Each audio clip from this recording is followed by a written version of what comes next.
بسم اللہ الرحمن الرحیم وعن ابی ہریرہ رضی اللہ تعالی عنہ قال قال رسول اللہ صلی اللہ علیہ وسلم لا يفرق مؤمن مؤمنة ان کرہ منها خلقا رضی منها آخر رواہ مسلم او کما قال علیہ الصلوۃ والتسلیم۔ محترم بزرگوں، عزیز نوجوان دوستوں اور ساتھیوں، یہ نکاح کی محفل ہے، نکاح کی مجلس ہے، اور نکاح دین اسلام میں نبی اکرم صلی اللہ علیہ وسلم کی سنت ہے اور عبادت ہے، اور تقریباً تمام انبیاء اس سنت پر عامل رہے ہیں، اور آپ صلی اللہ علیہ وسلم نے اس کی ترغیب دلائی ہے کہ نکاح میری سنت ہے، نکاح میرا طریقہ ہے، النکاح من سنت۔ اور اس کے بعد آپ نے ابن ماجہ کی روایت میں اس حکم کے ساتھ اور پھر دیگر روایات میں اپنی سنتوں کے لیے ایک اصول بیان فرمایا ہے اپنی امت کے لیے، فمن رغب عن سنتی فلیس منی، جس کو میری سنت پسند نہیں ہے اس کا مجھ سے کوئی لینا دینا نہیں ہے، کوئی تعلق نہیں ہے، چاہے وہ کوئی بھی سنت ہو، صرف نکاح ہی نہیں، یہ اصول، یہ ضابطہ ہر سنت کے اوپر اس کا اطلاق ہوتا ہے۔ نبی کی جس طریقے سے، نبی کی جس سنت سے، نبی کی جس عمل سے کسی امت کو اگر لگاؤ نہیں ہے، واسطہ نہیں ہے، تو نبی فرما رہے ہیں کہ پھر میرا بھی اس سے کوئی واسطہ نہیں ہے۔ اچھا، نبی سے محبت کا واحد ذریعہ، معیار، کسوٹی، پیمانہ بھی کیا فرمایا آپ نے جامع ترمذی کی روایت میں کہ من احب سنتی فقد احبنی ومن احبنی کان معی فی الجنہ، رواه ترمذی او کما قال علیہ الصلوۃ والسلام۔ جس نے میری سنت سے، میرے طریقے سے محبت کی، اس نے مجھ سے محبت کی، اور جس نے مجھ سے محبت کی وہ میرے ساتھ جنت میں ہوگا۔ اب نبی کی جو سنت ہے نکاح، وہ کیا ہے؟ وہ ام المؤمنین عائشہ رضی اللہ تعالیٰ عنہ بیان فرما رہی ہیں۔ عائشہ رضی اللہ تعالیٰ عنہ قالت قال رسول اللہ صلی اللہ علیہ وسلم اعظم النکاح برکۃ ایسرہ مؤونۃ، رواہ البیہقی فی شعب الایمان۔ ام المؤمنین عائشہ صدیقہ فرماتی ہیں کہ بہترین اور بڑا نکاح، اعظم النکاح، بڑا نکاح وہ ہے، نبی کی سنت، بڑا نکاح وہ ہے جس میں کم سے کم خرچ اور کم سے کم محنت، سب سے بڑا نکاح۔ اور ہمارے پاس سب سے بڑا نکاح کہ کون سا ہے؟ جو ارزا پور میں نہیں ہوتے ہوئے ناندیڑ کے سب سے مہنگے فنکشن ہال میں ہو، وہ بڑا نکاح ہے بڑے لوگوں کا۔ مگر اللہ اس کے رسول کی نکاح میں ایسے لوگ انتہائی چھوٹے اور حقیر ہیں۔ کوئی اپنے آپ کو سمجھے بڑا، بڑے فنکشن ہالوں میں کر کے، بڑی باراتیں بلا کے، 4 بسیں، 2 اسکارپیو، 3 ٹویرا، یہ ہے بڑا احمقوں کی نکاح میں۔ اللہ اس کے رسول کی نکاح میں سب سے بڑا نکاح وہ ہے جس میں کم خرچ ہو اور جس کے کرنے میں آسانی ہو۔ اور چونکہ نکاح یہ انسان کی بنیادی ضرورت ہے، مرد کی بھی عورت کی بھی، اور اسلام نکاح کے 2 بڑے مقصد بیان کرتا ہے۔ ایک سب سے بڑا مقصد وہ بیان کرتا ہے کہ ہر مرد اور ہر عورت کی عفت اور پاک دامنی محفوظ۔ یہ اسلام کے نزدیک بہت اہم معاملہ ہے۔ قتل کرنے کی سزا کیا ہے اسلام میں؟ ان النفس بالنفس، جان کے بدلے جان۔ چوری کرنے کی سزا کیا ہے؟ فاقطعوا ایدیہما، چوری کرنے والا مرد ہو یا عورت ہو اس کا ہاتھ کاٹ ڈالو۔ مگر زنا کی اتنی بدترین سزا ہے، شادی شدہ اگر زنا کرے، بدکاری کرے، اس کو آدھا زمین میں گاڑ کے پتھر مار مار کے ہلاک کرو، مرد ہو یا عورت۔ اگر کنوارا زنا کرتا ہے اس کو 100 درے لگاؤ پوری طاقت سے۔ اور یہ حکم ہے سورہ نور میں کہ درے مارتے ہوئے، کوڑے مارتے ہوئے تمہارے دل میں رحم نہیں آنا چاہیے، پوری بے رحمی کے ساتھ لگاؤ، مر گا تو مر گا۔ اتنی سخت سزا کسی بھی جرم کی نہیں اسلام میں۔ اس سے معلوم ہوا کہ اس کی وجہ سے نکاح کی اہمیت بڑھ جاتی ہے، اور اسی لیے اسلام نے محمد الرسول اللہ صلی اللہ علیہ وسلم نے اس امت کے لیے نکاح کو اتنا آسان رکھا، اتنا آسان رکھا کہ اتنا آسان نہ کسی دین میں تھا، نہ ہے، نہ ہوگا۔ اور پھر سب سے بڑی بات یہ کہ اس آسان نکاح میں آپ صلی اللہ علیہ وسلم نے اپنی دعاؤں کی برکت شامل کی ہے۔ عن ابی ہریرہ رضی اللہ تعالیٰ عنہ قال قال رسول اللہ صلی اللہ علیہ وسلم تنکح المرأة لأربعین لمالها ولحسبها ولجمالها ولدینها فاظفر بذات الدین تربت یداک، رواه البخاری۔ حضرت ابو ہریرہ رضی اللہ عنہ بیان فرماتے ہیں اللہ کے رسول نے ارشاد فرمایا کہ عورت سے نکاح کرتے ہوئے آدمی کے سامنے 4 چیزیں ہوتی ہیں عام طور سے جن کو وہ ترجیح دیتا ہے یا ان کو اس میں انتخاب کرتا ہے۔ لمالها، اس کے مال و دولت کی بنیاد پر، جیسا کہ آج مسلمان اس مال کے فتنے میں مبتلا ہیں۔ ولحسبها، اس کے خاندان حسب نسب کی بنیاد پر، جیسا کہ کچھ مسلمانوں کے طبقے ہیں جو اپنے آپ کو بہت اونچا سمجھتے ہیں، نجیب الطرفین، موتی کے دانے ہیں بولتے ہیں ہم۔ ولحسبها ولجمالها، اور کوئی خوبصورتی کو، جیسا کہ آج کا نوجوان پھنسا ہوا ہے موبائلوں میں دیکھ رہے خوبصورت چہرے، وہی چہرہ شادی کے وقت پہ ڈھونڈ رہے، وہی چہرہ ڈھونڈ رہے، ویسے خوبصورت ہونا۔ اب اللہ کے نبی تو فرما رہے ہیں تم دینداری دیکھو، دینداری اصل بنیاد ہے نکاح کی، اس کے ساتھ دوسری چیزیں اگر ہوں، یہاں پر یہ بھی یاد رکھنا چاہیے، بہت سے لوگ یہ سمجھتے کہ بس دیندار ہے، ابھی دیندار ہے تو دوسری بھی چیزیں نکاح میں لازمی رکھی گئی ہیں جن کا معاشرتی معاملات سے تعلق ہے، وہ بہت اہم کردار ادا کرتی ہیں انسان کے نفسیات پر بھی اور معاشرے کے اوپر بھی۔ وہ کیا ہے؟ آپ نے فرمایا کہ نکاح کرنے والا ایک نظر لڑکی کو دیکھ لے، لڑکی بھی لڑکے کو دیکھ لیں، اور یہ حق دونوں کو اللہ اس کے رسول نے دیا ہے، لڑکے کو بھی اور لڑکی کو بھی، کہ اگر لڑکا لڑکی کو پسند کرتا ہے اور کوئی اس میں شرعی عذر نہیں ہے تو پھر ماں باپ بھی اس میں حامی بھر دیں۔ اگر لڑکا نہ کرتا ہے تو اس سے اس کی وجہ پوچھی جائے، اگر وہ وجہ واقعی شرعی ہو، واجبی ہو، تو پھر ماں باپ کو اپنے بیٹے پر دباؤ ڈالنے کی ضرورت نہیں۔ بڑی سالی نے بول دی، بڑی بہن نے بول دی میں تم کچھ دوں گی، اور بہن خالہ کو بازو میں رکھو، یہاں نبھانا ان کو ہے جن کا نکاح ہو رہا ہے۔ یہ احمق لوگ یہ نہیں دیکھتے۔ اور دینداری کیا؟ دینداری بولے کہ ٹوپی ڈال لے رہے، شلوار کرتا پہن کے گھوم رہے، دیندار ہے تو؟ دیندار ہے؟ یہ دینداری ہے؟ معاملات صحیح نہیں، کمائی صحیح نہیں، اخلاق درست نہیں، کردار صحیح نہیں۔ دینداری کیا ہے؟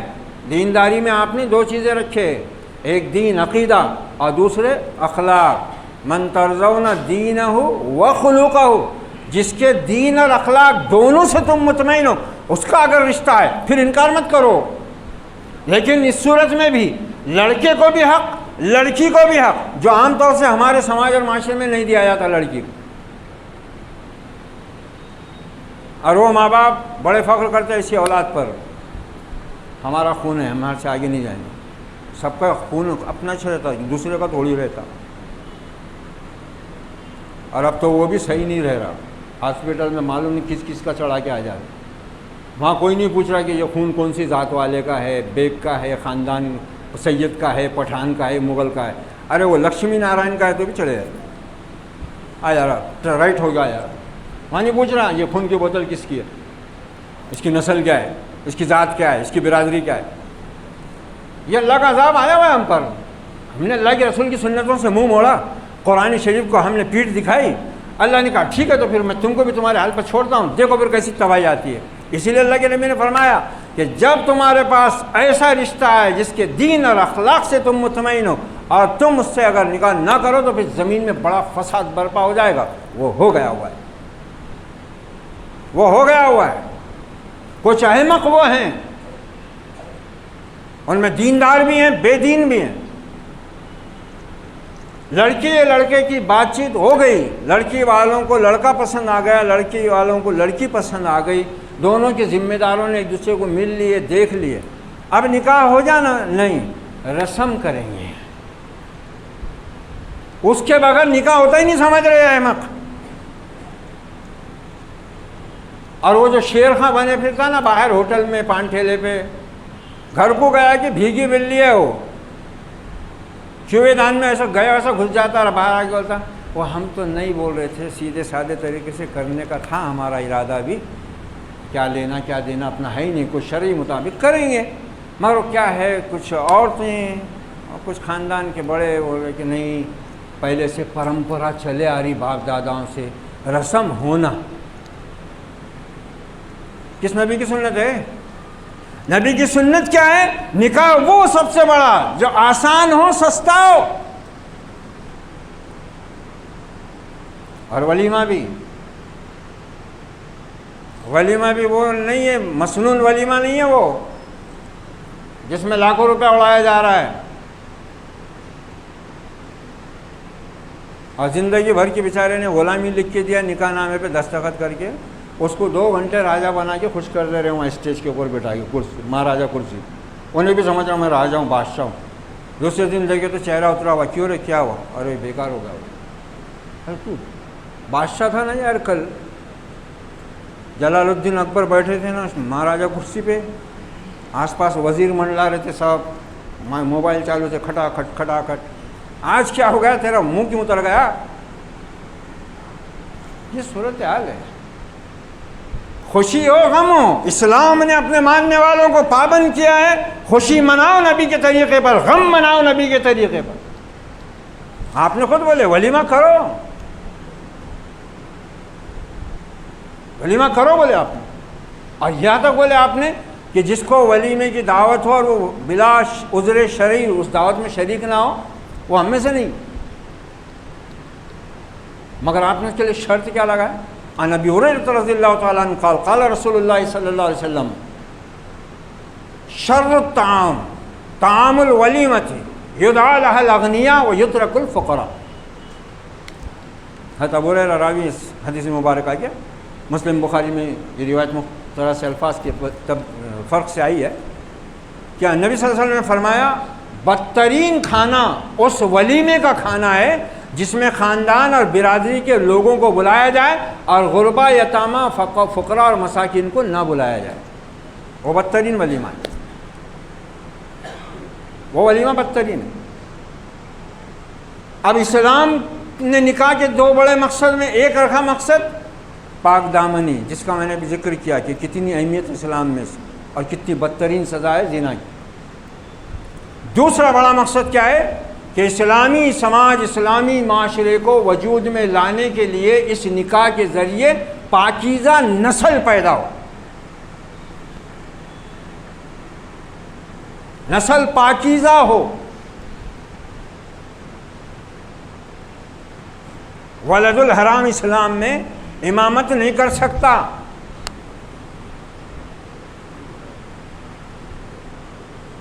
نسل پاکیزہ ہونا۔ اللہ نے اپنے جو رسول بھیجے نا انتہائی اعلیٰ نسل کے بھیجے، جو اپنی اپنی قوم میں قبیلے میں سب سے اعلیٰ ہوتے تھے ان میں سے رسول آتا تھا۔ نکاح کے لیے ایسی کوئی شرط نہیں ہے، نکاح کے مقصد میں ہے یہ چیز کہ اسلامی معاشرے کو پاکیزہ نسل مہیا کی جائے تاکہ معاشرہ اسلامی بنیادوں پر استوار ہو سکے۔ یہ نکاح کے 2 بڑے مقصد ہیں۔ پھر نکاح کی 2 بڑی شرطیں کیا ہیں؟ ایمان و عقیدے کے بعد کہ کم سے کم 2 گواہ ہونا اور مہر۔ عن عقبۃ بن عامر رضی اللہ تعالیٰ عنہ قال قال رسول اللہ صلی اللہ علیہ وسلم حق الشروط ان توفوا به ما استحللتم به الفروج۔ حضرت عقبہ بن عامر رضی اللہ عنہ بیان فرماتے ہیں کہ اللہ کے رسول نے ارشاد فرمایا سب سے زیادہ شرطوں میں پوری کیے جانے کے قابل اگر کوئی شرط ہے تو وہ ہے جس کے ذریعے تم اپنی بیویوں کی عصمت کے مالک بنتے ہو، جس کے بنیاد پر تمہارے لیے تمہاری بیوی کی شرمگاہ تمہارے لیے حلال ہوتی ہے، اور وہ مہر کی ادائیگی فرض۔ اس کا تو ذکر نہیں کرتے، عورتیں بھی نہیں، مرد بھی نہیں، وہ بعد میں دیکھیں گے بولتے ہیں۔ اور پھر عدد اپنا رکھیں گے بدعتیہ آنکڑا 786۔ کتنے بولے 786؟ ارے بہت کم ہو رہے نا۔ 1151 ایک اوپر 1151 جوڑے کے کتنے لیا فقیر نے؟ 15,000 دیے بولے جوڑے. شاہ اعلیٰ فقیر ہے بھی. جو چیز نکاح میں شرط ہے، بیوی کا حق ہے، اسلام نے دیا ہوا ہے، وہ کتنی؟ 551 786 1151 بہت ہوا 5,000. اور جن کا زیادہ ہے 50,000 1,00,000، ایک بھی مائی کا لال نہیں ہوں گا جس نے دے دیا ہوں گا، ادھاری میں رہتا ہو. 5,000 والے 2,000 والے جب ہی پھینک دیتے ہیں، نقدی دیے بولے محرم نے، ارے بہت اچھا کرے لائق کتنا. یہ صورتحال ہے. مہر شرط ہے. اگر کسی کی مہر دینے کی نیت نہیں ہے، اس کا نکاح ہی نہیں ہوتا، نکاح ہی باطل ہے اس کا. اور اگر ہوا اور بچے پیدا کرا تو ولد الحرام بچے پیدا ہوں گے. مہر اتنی ضروری چیز ہے اسلامی نکاح میں. ادھار پر ہو جاتا نکاح، لیکن اس کی بھی شرط رہتی. ڈولے میں سوئے تک کا ادھار نہیں رہتا، وہ اس کی شرط رہتی وہاں دکھانا کہ ہم 6 مہینے میں دیں گے، 1 سال میں دیں گے. مہر دکھانا شرط ہے وہ، ورنہ ادھار پہ تو مہر ہوتا ہی نکاح ہی نہیں ہوتا. پھر وہ اگر ایسا ادھار ہے کہ دینے کی نیت بھی نہیں ہے تو وہ نکاح ہی باطل ہے. یہ سارے فتنے ہمارے معاشرے میں ہیں. پھر اس سے بڑھ کر یہ کہ اسی وجہ سے ہمارے رشتوں میں مٹھاس، اخلاص ختم ہو گیا. مہینے 15 دن 2 مہینے 3 مہینے کے بعد ہمارے گھروں میں تنازعات اور جنگ کی شروعات ہو جاتی ہے، جو پھر بالآخر یا تو خلا پہ اٹکتی آ کر یا طلاق پر لٹکتی ہے. کیوں ہوتا ہے ایسا؟ طلاق ہے، اسلام نے رکھا ہو، ایک حل ہے معاشرتی، نعمت ہے اللہ تعالیٰ کی وہ، کہ بھئی کسی صورت میں نباہ کوئی شکل کوئی باقی نہیں رہی تو پھر دونوں کا زینا اجیرن ہو جاتا ہے نا. مگر آپ صلی اللہ علیہ وسلم نے کیا فرمایا اس کے بارے میں سخت تاکید ہے. عورتوں کو کہا گیا کہ جو عورت بغیر عذر شرعی طلاق کا مطالبہ کرے گی اس کے لیے جنت کی خوشبو بھی حرام ہے، اور جو مرد بغیر کسی شرعی وجہ کے اپنی بیوی کو طلاق دے گا وہ رب کے غضب میں ہوگا. اب ہم کو نہ رب کے غضب کا ڈر ہے، نہ نبی کی دعاؤں کی خیر و برکت کی ہم کو کوئی تمنا ہے. نکاح میں ہو ہی جاتی بڑی دعا، بڑے عالم مفتی صاحب کو لاتے ہم نکاح کے واسطے. اچھا وہیں یاد آتے ہیں، نکاح سے پہلے کوئی بھی عالم کو نہیں بلاتا، کوئی مفتی کو نہیں بلاتا کہ ہم ذرا نکاح کرنے جا رہے ہیں اپنے دین میں، ذرا نکاح کے کیا مسائل ہے ذرا بتا دو ہم کو تاکہ ہم اس کے مطابق کر سکیں. نہیں، خالی نکاح خطبہ نکاح پڑھانے کے واسطے بلاتے اور ان کو دعا کرنے لگاتے. مست چھوارے، گڑی شکر، بادام چھوارے کھا کے انہیں بھی خوش ہو جاتا اور لوگ بھی خوش ہوتے چلے جاتے. پھر کب بلاتے؟ جب طلاق کی نوبت آتی. اس کے پہلے اس کے بعد نہ دین یاد آتا، نہ اللہ یاد آتا، نہ اسلام یاد آتا ہے، نہ قرآن یاد آتا ہے، نہ رسول یاد آتا. جبکہ ہر کام کے لیے حکم دیا گیا ہے کہ اگر ایمان والے ہوں تو اللہ سے ڈرو جیسا کہ اس سے ڈرنے کا حق ہے، اور تمہیں موت جب بھی آئے اللہ کی فرما برداری میں آئے. خطبہ نکاح میں یہ آیات آپ نے رکھی ہیں، خاص طور سے یہ آپ کی حکمت اور آپ کی دانائی کی ایک دلیل ہے کہ دولہے والے دلہن والوں کے ساتھ رشتہ دار بھی ہوتے ہیں دوسرے موجود، ان کو سب کو نصیحت کی جا رہی ہے، مگر اس کو کوئی سمجھتا ہی نہیں. خالی قاضی صاحب بولتے ہیں خطبہ نکاح پڑھا جا رہا ہے، سر پر اوڑھنی اوڑھ لیں بس. اور وہ بھی آتا دستی میں اٹکا دیتا، بیٹھ جاتا. کیا ہے تو بولے خطبہ نکاح کا ادب. خطبہ نکاح کا ادب یہ نہیں ہے. کیا ہے خطبہ نکاح؟ اس کا مقصد کیا ہے؟ کون سی آیات پڑھی گئی، ان کا ترجمہ کیا ہے اور کیوں پڑھی جا رہی ہے، اس کو سمجھنا ہے. اور سب کو سمجھنے کی ضرورت ہے، دولہے کو، دلہن کو، دولہے والوں کو، دلہن والوں کو، رشتہ داروں کو، جو آئے ہیں دوست احباب، ان سب کو کہ اللہ کیا فرما رہا ہے کہ یہ جو اللہ کے نام پر، رسول کے نام پر عورت کو حلال کر رہے ہو تو اس اللہ سے ڈرتے رہنا، اور جو حق اللہ نے تمہارے اوپر، تمہاری بیویوں کا اور تمہاری بیویوں پر تمہارا رکھا ہے، اللہ سے ڈرتے ہوئے ان حقوق کی ادائیگی کرتے رہنا. یا ایھا الناس اتقوا ربکم الذی خلقکم من نفس واحدہ، اس رب سے ڈرتے رہنا لوگوں جس نے تم کو ایک جان سے پیدا کیا، اسی سے اس کا جوڑا بنایا اور اسی سے مرد اور عورت پھیلائے اس نے. اور اللہ سے ڈرتے رہنا، یاد رکھو کہ اللہ تم پر نگرانی کر رہا ہے. ان اللہ کان علیکم رقیبا. اور اس اللہ سے ڈرتے رہو جس کے نام کا واسطہ دے کر تم ایک دوسرے سے اپنا حق مانگتے ہو. مگر یہ سب ہم نہیں جانتے۔ یا ایھا الذین آمنوا اتقوا اللہ وقولوا قولا سدیدا، اے ایمان والو اللہ سے ڈرو، اللہ کا تقوی اختیار کرو اور اچھی صحیح درست راست بات کہو۔ اب لڑکے کے پھپھا ہے، تم لڑکے کے خالو ہیں تو لڑکے کی طرف سے ہی بولیں گے، لڑکی کا قصور نہیں بھی ہے۔ یہ آیت بتا دے رہی کہ اگر کبھی ایسا معاملہ آ بھی جائے، تم مسلمان ہو، اللہ سے ڈرنا، حق بات بولنا، حق کی گواہی دینا، سچی بات بولنا، چہرہ نہیں دیکھنا، رشتہ نہیں دیکھنا وہاں پر سچ بولنے میں۔ میں لڑکے کا خالو ہوں، میں لڑکے کے خلاف کیسا بولوں؟ میں لڑکی کا پھپھا ہوں، میں اس کے خلاف کیسا بولوں؟ نہیں۔ یا ایھا الذین آمنوا اتقوا اللہ وقولوا قولا سدیدا، ایمان والے ہو تو اللہ سے ڈرو اور ہر حال میں درست راست اور سیدھی بات کرو۔ ومن یطع اللہ ورسولہ، اور پھر اتنا اس کا وہاں پر انجام بھی بیان کیا، یا ایھا الذین آمنوا اتقوا اللہ وقولوا قولا سدیدا یصلح لکم اعمالکم، اسی لیے ہمارے اعمال درست نہیں ہو رہے۔ دیکھو اللہ نے شرط لگائی یہاں، تم اللہ سے ڈرو گے، ہر وقت سچ بولو گے، سیدھی بات کرو گے، حق کی گواہی دو گے، اللہ اس کے بدلے میں کیا کرے گا؟ تمہارے اعمال کی اصلاح کرے گا، ویغفر لکم ذنوبکم، تمہارے گناہوں کو بخش دے گا۔ ومن یطع اللہ ورسولہ فقد فاز فوزا عظیما، اور جو بھی اللہ اس کے رسول کی اطاعت کرے گا، جتنا آگے بڑھ کر کرے گا، وہ بڑی کامیابی سے ہمکنار ہوگا۔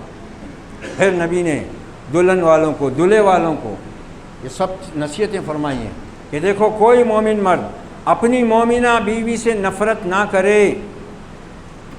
اب دیکھو کسی بھی مرد کو مکمل عورت اور کسی بھی عورت کو مکمل مرد نہیں ملتا، کچھ نہ کچھ کمی زیادتی ہر ایک میں ہوتی ہے۔ یہ ضروری نہیں کہ ہم جو عورت کر کے لا رہے ہیں، بیوی کر کے لا رہے ہیں، ہم اس کو اپنے ہم جو سوچ کے رکھے، ایک اس کا معیار بنا کے رکھے یا ایک اس کا ماڈل بنا کے رکھے، وہ ویسی ہوں گی۔ وہ ہم کو بنانا پڑتا ہے۔ وہ نئے گھر سے آئی ہے، اپنے ماں باپ کا اپنا گھر بار چھوڑ کر آئی ہے، تمہارے گھر کا کیا نظام ہے، تمہارے یہاں کیا پسند ہوتا ہے، یہ اس کو سمجھنے دو، بتاؤ اس کو، جمعگی میں ہی نہیں، دن لگتے، مہینوں بھی لگتے، برسوں بھی لگتے ہیں ماحول کو سمجھنے کو، نفسیات کو سمجھنے۔ آپ نے فرمایا کہ اس کو موقع دو، مگر ہمارے تو عجیب ہی معاشرہ بنا کے رکھا ہوا ہے، بیٹے کا نکاح تو کر دیے اور اس کو بھیج دیے کویت، اب وہ وہاں پڑا اکیلا اور یہاں وہ دوسرے کی بیٹی اس کے گھر والوں کی خدمت کر دی، ساس سسروں کی خدمت کر دو، نندوں کی خدمت کر دو، پھوٹے بولے تو کمار بھیج۔ ظلم ہے یہ، حرام ہے یہ۔ بیوی کو 4 مہینے سے زیادہ کوئی مسلمان شوہر اپنے سے دور نہیں رکھ سکتا، اجازت نہیں ہے۔ اب یہاں تو لوگ دین کے نام پر 1-1 سال کو نکل جا رہے ہیں۔ کوئی چلا باہر دبئی کو کمانے کے واسطے، 2 سال اس کو چھٹی نہیں مل رہی، وہ 2 سال وہیں ہے، بیوی یہاں بیچاری گھسیٹ رہی۔ پھر اخلاق ایسے ہیں کہ بہویں ہمارے گھروں میں نوکرانی سے زیادہ حیثیت نہیں رکھی جاتی ان کی، بہو ہے وہ، اس کا کام ہی ہے سب کی خدمت کرنا، سب سوئے ہوئے رہے انہیں اٹھ جانا 6 بجے۔ یہ اسلام میں سب کچھ نہیں ہے، یہ تو ظالموں جاہلوں کا بنایا ہوا نظام ہے۔ بیوی پر اصلاً ذمہ داری شوہر کی ہے، اگر وہ اس کے ماں باپ کی بھی خدمت کرتی ہے تو یہ اس کا اخلاقی یعنی کردار ہے، یہ اس کی طرف سے احسان ہے گویا شوہر کے لیے، اور کرنا چاہیے اس کو۔ اور اگر شوہر اپنے ماں باپ کی خدمت کرتا ہے تو بیوی بھی کرے گی، مگر تم اس کو نوکرانی کا درجہ دو گے، پاؤں کی جوتی بنا کر رکھو گے، تو وہ کہاں سے تمہاری محبت اپنے دل میں پیدا کرے گی؟ وہ کیسے تمہاری خدمت کے لیے تیار ہوگی بھائی؟ اب اس ذرا سوچنا چاہیے ظالموں کو کہ ایک غیر کے ہاں سے بیٹی تم لے کر آتے، تمہاری اپنی بیٹی اگر تمہارے نزدیک بہت قیمتی ہے، بہت عزیز ہے، بہت محبوب ہے، تو وہ بھی کسی کی بیٹی ہے، اور وہ موت کے منہ میں جا کر تمہاری نسل پیدا کر رہی نا، تم کو اس کا بھی احساس نہیں؟ موت کے منہ میں جا جا کے تمہارے بچے پیدا کر رہی ہو، تمہاری نسل پیدا کر رہی، تمہارا خاندان بڑھا رہی، احسان ماننا چاہیے نا اس کا۔ نہیں اب لڑکی ہوئی تو طلاق دے دیں گے، ظالموں جاہلوں کا معاشرہ۔ یہ ساری چیزیں ہیں۔ نکاح میں تو اللہ نے بہت برکت رکھی ہے، نبی نے دعائیں دی ہیں، کوئی شک نہیں، بہت خیر ہے۔ اللہ نے تو یہاں تک فرمایا کہ تم میں سے جو نکاح کی طاقت نہیں رکھتا وہ یہ سوچتا ہے کہ بھائی میرے پاس تو ابھی ذرائع وسائل نہیں ہے، اسے اللہ کا بھروسہ کرتے ہوئے نکاح کر لینا چاہیے۔ اللہ اس کو ایسی جگہ سے رزق دے گا جہاں اس کو گمان بھی نہیں پہنچتا، جہاں گمان بھی نہیں پہنچتا اس کا۔ لڑکے 30 سال 35 سال کے ہو رہے ہیں، عاشقیاں ہو رہی ہیں، عزت داؤں پہ لگ رہی ہے، مگر شرم غیرت نہیں، دین پہ آنے کو تیار نہیں، نہ ذمہ دار آنے کو تیار، نہ مرد آنے کو تیار، نہ عورتیں آنے کو تیار، نہ امیر آنے کو تیار، نہ غریب آنے کو تیار۔ ارے اسلام نے کیا حکم دیا ہے؟ لڑکا لڑکی بالغ ہو جائے تو بلا عذر شرعی، ہمارے اپنے بنائے ہوئے عذر اور مجبوریاں نہیں، ابھی پڑھ رہی ہے، فائنل ایئر ہے، دوسرا ہی فائنل ہو جائیں گا اور ہو رہے ہیں۔ نیٹ سیٹ کے ایگزام دیتے دیتے دیور جیٹ کے ایگزام ہو جا رہے ہیں۔ فطرت کے خلاف چلیں گے تو وہ تو نتیجہ بھگتنا ہی پڑے گا۔ سارا ماحول بے حیائی کی طرف بلانے والا ہو گیا ہوا ہے، ہر ایک کے ہاتھ میں ملٹی میڈیا آیا ہوا ہے، ایسی چیزیں اس پہ دیکھ رہے ہیں کہ جس کی کوئی انتہا نہیں۔ یہ تو ہوگا، اسلام اسی سے تو بچانا چاہتا ہے اپنے معاشرے کو، اس لیے نکاح کو آسان بھی رکھا اور نکاح کو عام بھی کیا اور عام رکھنے کا حکم دیا، تاکہ معاشرے میں بے حیائی اور بدکاری نہ پھیلے۔ اور اتنی آسان ترکیب دے دی کہ عورت مال کی بنیاد پر، خاندان کی بنیاد پر، خوبصورتی کی بنیاد پر عام طور سے نکاح میں لائی جاتی ہے، مگر اے میری امت کے لوگوں، میں تم کو اس کے لیے دینداری کی بنیاد فراہم کرتا ہوں۔ فاصفر بذات الدین، دینداری کو بنیاد بنا کر کامیابی حاصل کرو، تمہارا بھلا ہو۔ تریبت یدا کا یہ الفاظ عرب لوگ ہمت افزائی کے لیے، مہمیز دینے کے لیے، حوصلے کو بلند کرنے کے لیے کہتے ہیں۔ تو ہمیں چاہیے کہ ہم ان جہالت کی باتوں کو ترک کریں، ایمان والے ہیں تو نبی کی سنت پر عمل کریں، تاکہ اللہ اور اس کے رسول کے وعدے جو ہم سے کیے ہوئے ہیں کہ اس عمل میں یہ برکت ہے، اس عمل میں یہ برکت ہے، تم یہ عمل کرو گے تو اللہ یہ اجر دے گا، اور نبی نے جس کے بارے میں دعا دی ہے وہ سب ہمارے حصے میں آئیں گے انشاءاللہ۔ پھر ہمارے گھروں میں حالات درست ہوں گے، تعلقات درست ہوں گے۔ پھر کوئی بہو یہ نہیں بولے گی اپنے شوہر کو کہ تمہارے بوڑھے ماں باپ کو یہاں سے نکالو، وہ کہے گی، وہ اس کو روکے گی کہ نہیں، اللہ اس کے رسول نے کہا ہے کہ اپنے بوڑھے ماں باپ کو اف تک بھی مت بولو، وہ سمجھائے گی۔ کوئی عورت عدالت میں نہیں جائے گی، پولیس تھانے کے چکر نہیں لگائے گی شوہر کو، اس کی ماں کو اور نند کو جیل میں بھیجنے کے واسطے۔ یہ ہمارا عمل ہوتا ہے جو اس کو وہاں لے جاتا ہے۔ ہم اس سے محبت کریں، اس کا حق ادا کریں، اس کو مقام دیں، اس کو عزت دیں، دیکھو پھر وہ گھر بھر کی خود ہی چہیتی ہو جائے گی، گھر بھر کی آنکھوں کا تارا بن جائے گی۔ مگر یہ ہماری ذمہ داری ہے، اور سب سے پہلے مرد کی ذمہ داری ہے۔ نہیں تو نے ایسا ہی کیوں کری، اور تیرے کو آٹا ہی نہیں گننا آتا، تیرے کو جھاڑنا نہیں آتا کہ جھاڑی نہیں کہ تو نہیں ماں باپ کے ہاں، یہ کیا طریقے ہیں؟ ہر ایک کا گھر کا نظام الگ ہوتا ہے، معاملات الگ ہوتے ہیں، اس کو سمجھنے دو تمہارے گھر کا کیا نظام، اس کو بتاؤ محبت سے۔ نہیں ساس الگ تانا دیں گی، تیرے ماں باپ نے تیرے کو یہ بھی نہیں سکھائے؟ بڑے میاں کبھی بیوی کا حق ادا کرے نہیں، لاتوں گھوسوں کی سوا بات کرے نہیں، اب انہوں بھی اتنے وفادار ہو گئے، وہ بھی آ کے جھیڑ بولتی، دیکھو جی تمہاری بہو ایسا کر رہی، ارے اپنی قسمت ہی پھوٹ گئے، اپنی قسمت میں ایسے لکھے ہو تو، ارے بڑے میاں ذرا عقل کے ناخن لو، مرد ہے نا تم۔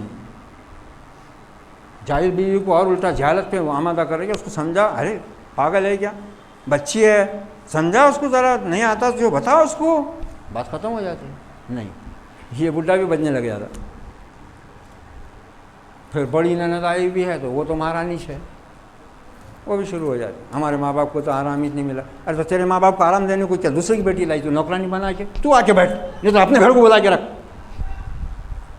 یہ ایسے معاشرے میں باتیں چلتی ہیں۔ دیکھو یہ ہے ساری فساد کی جڑ، اس جڑ کا حل موجود ہے، اس جڑ کا خاتمہ موجود ہے۔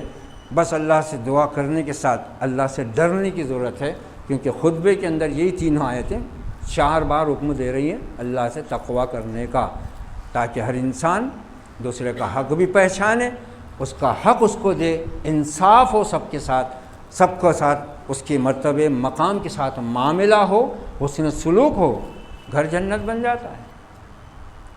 یہ کرنے کو ہم تیار نہیں، بس پھر وہ گھر میں کچھ ہوا وہ ہمارے رشتہ دار خراب ہے، جانتوں کے پاس جاتے آتے رہتے، 2 نیمبو آئے تھے بولے ہمارے، کیا کریں گے رے نیمبو تیرا؟ ایسے کئی نیمبو بریانی میں تہاری میں روز گھٹک لے رہا، یہ 2 نیمبو سے اتنا ڈر کیا آ گیا؟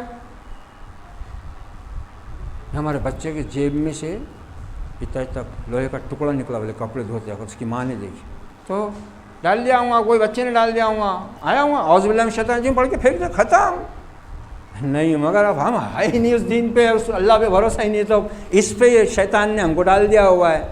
ہاں وہ بیٹی بھی کیا کر رہی، بہو کی ماں بھی کیا کر رہی، اس کو لے جا رہی عامل کے پاس، 4 مہینے اچھا تھا دیکھو، اب منہ کو نہیں دیکھ رہا، 4 مہینے اچھا تھا، اب منہ کو نہیں دیکھ رہا، تو یہ آنکھیں خراب ہو گئی، کیا ہوا؟